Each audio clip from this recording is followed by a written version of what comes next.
Hi, I'm Dr Karen Treisman, clinical psychologist, author and trainer. I just wanted to speak for a few minutes about survival ways of responding, of coping, of protecting ourselves, of shielding ourselves. These are some of the skills and the coping resources that all of us might do when we're feeling full up, unsafe, under threat, in survival mode. And these will vary from person to person. Some of us might have one that we go to more than others, that we've relied on more, that has been protective and useful for us. Other people will go to different ones at different times, with different people, in different contexts, at different stages of our lives. This is by no means an exhaustive or prescriptive list, but just gives you a bit of a flavour of some of the more common ones that we might often think about.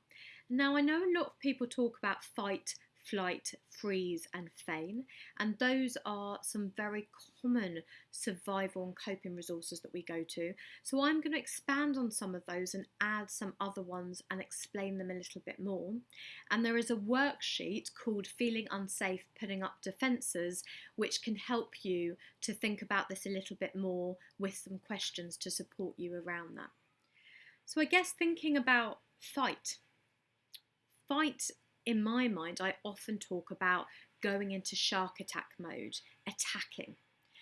And the thing about that is that can come out in physical feeling ready to fight, the adrenaline pumping, our muscles tensing, actually getting into physical altercations. Or that can be fighting through resistance, fighting through our words, through our language, through our behaviours. There's lots of different ways of fighting. But the thing with fighting is it often makes sense at that particular time. It can make someone feel powerful, in control, strong. It can give someone an adrenaline buzz. It can be that essence of better to attack than be attacked, better to hurt than be hurt, better to be powerful than to be powerless, better to be feared than to be fearful or to feel fearful. The important thing to always remember, though, about anger is that generally anger is a bodyguard emotion. It's a mask and camouflage emotion. It's married to pain, fear, sadness. Often we don't see the hurt person, the vulnerable person underneath, the goldfish beneath the shark fin, which I'm going to talk more about in my Shark Infested Waters video. Some people might learn to surround themselves in barbed wire, and that might be externally in how they show things to other people, or that might be in the people that they put around them, the surroundings that they put around them, almost like a hedgehog putting up their prickles, or feeling quite spiky or prickly when you feel like you have to walk on eggshells around that person. Other people might feel like they are soldiers putting on their bulletproof vest, and that might mean that they are guarding and shielding themselves from other people, or also getting ready to be in a fight. Some people, and the same people, might retreat into their tortoise shell, learn that actually the safest place to be is in oneself, is inward, is to hide or shield or minimise or deny themselves away from things that are going on into the place, to put your head in the sand, to try and make your world as small as possible. And that can also be those who might try and make themselves invisible, fade into the background, be as quiet and as still as possible. Some people might go into that fog. They might start feeling like they're flying away in their minds, often known as dissociation, flight mode, so that they're keeping things as distance away, like being in a protective bubble, where you're stopping the bad coming in, which is brilliant because you've got this shield, but you're also stopping the good coming in. You might be in a place where you're just not feeling quite connected, almost like there's a fog or a glass between you and other people. Might be feeling quite numbed, not really feeling very much, feeling very desensitized, like an ice block, or feeling very sort of like there's glass between you and other people. Some people might just freeze. They might actually freeze, where they just feel paralysed and immobilised and do what some animals do in the wild, or feigning dead. But other people might just be frozen in their thoughts and minds, that they just are like a hamster wheel going round and round, that they feel that they're doing the same thing over and over again, that they can't think, that they can't move forward, that they feel very stuck, almost like in quicksand. Can be much harder to think in that respect, to concentrate.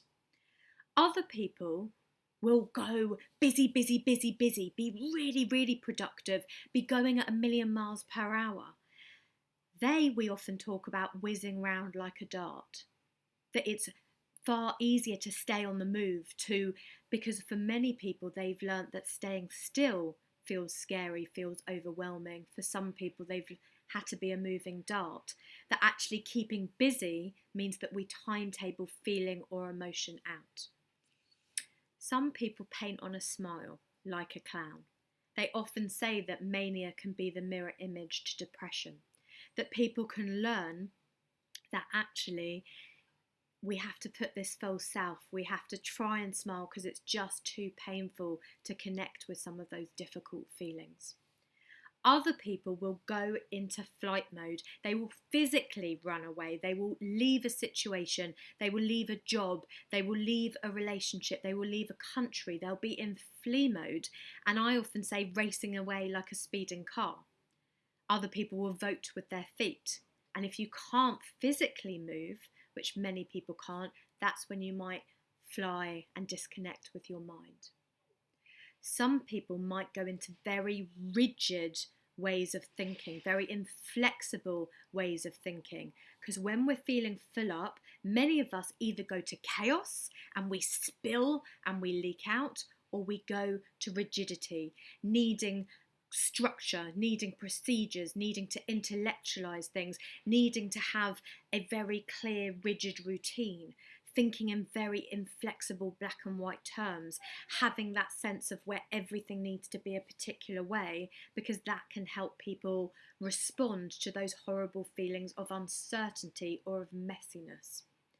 Other people's minds will just feel like spaghetti. It would just feel mushy and be so much harder. Some people might have minds where it's whirling around like a washing machine or a tornado, and their minds are going 1,000,000 miles per hour, and they're finding it hard to be still, to think, or to make sense of these things. Other people might split, that people are all good or all bad, that social services is all good and CAMS is all bad, that one parent is all good and another parent's all bad, that one colleague is all good and another parent's all bad, that one idea that psychodynamics all good and CBT's all bad. We'll get into that same polarising splitting. This just gives you a small flavour of some of the different coping, survival, protective and shielding resources and skills that some of us might use and that we might recognise or respond in other people. And of course, there's loads that I haven't mentioned, and that's to think about, how do I show my distress or dysregulation? What sort of things do I go into? And before I finish, I'll just leave you with one last food for thought, and that's about the dynamic. Often, when we do a particular thing, we're on our own. So it's kind of, if we take, for example, a tortoise, if you're someone who goes into tortoise mode, well, you're on your own, you're in a tortoise mode. That's not going to be that noteworthy, but it's about the dynamic between people, between groups. So, for example, if I go into a tortoise mode, but I have a young person who goes into shark attack mode, that's going to be the interesting, powerful dynamic that's going to conflict or collide. The same as if I have, for example, a child who retreats and goes into tortoise mode and a parent who goes into tortoise and retreat mode, what we would classically say as avoidant attachment, someone who minimises, denies, avoids, numbs themselves from emotions. If we've got a child and an adult that's going to do that, they're going to reinforce and further embed people's coping styles and strategies. And that's why thinking about the dynamics and the relationship between, not just how one person does it, is so important. The same as there's no good or bad, they are understandable, natural, evolved ways of responding. I hope that gives you some food for thought and some discussion. And as I said, this will be developed further in the workshop Feeling Unsafe. Sorry, in the worksheet Feeling Unsafe, and also in the next slide around shark infested waters.